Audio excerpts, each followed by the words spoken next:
the rumored iPad mini, then I don't think it will be an iPad mini. I've said that many times. I think it will be a bigger iPod Touch, but it's the same thing.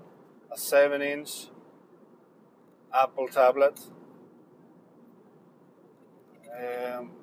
As you know, I sold my iPad 1, the first original iPad, because the MacBook Air 11-inch has replaced it totally. Everything I did on it, I do on my MacBook Air. The only thing that I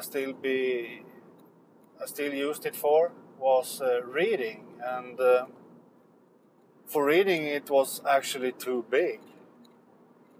It was too heavy and too big for reading comfortably.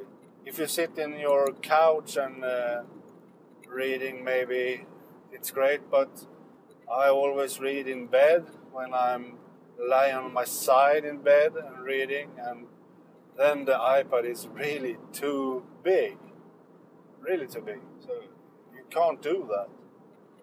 So a 7-inch tablet is a perfect reading device. I'm sure of that. So if Apple releasing a 7-inch iPad or iPod Touch, I will buy it.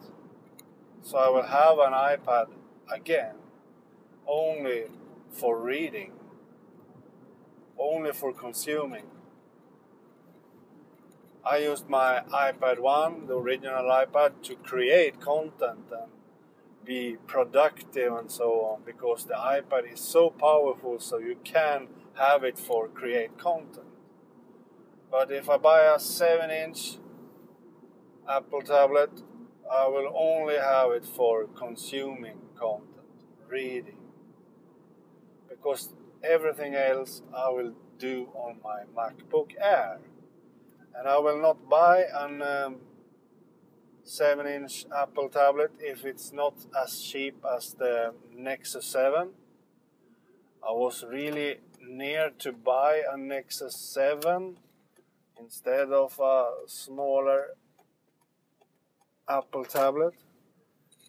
But the rumors seem so strong that Apple will release a smaller tablet. So I will wait for that instead of buying a Nexus 7. But if the price is as the Nexus 7, I will buy it from Apple.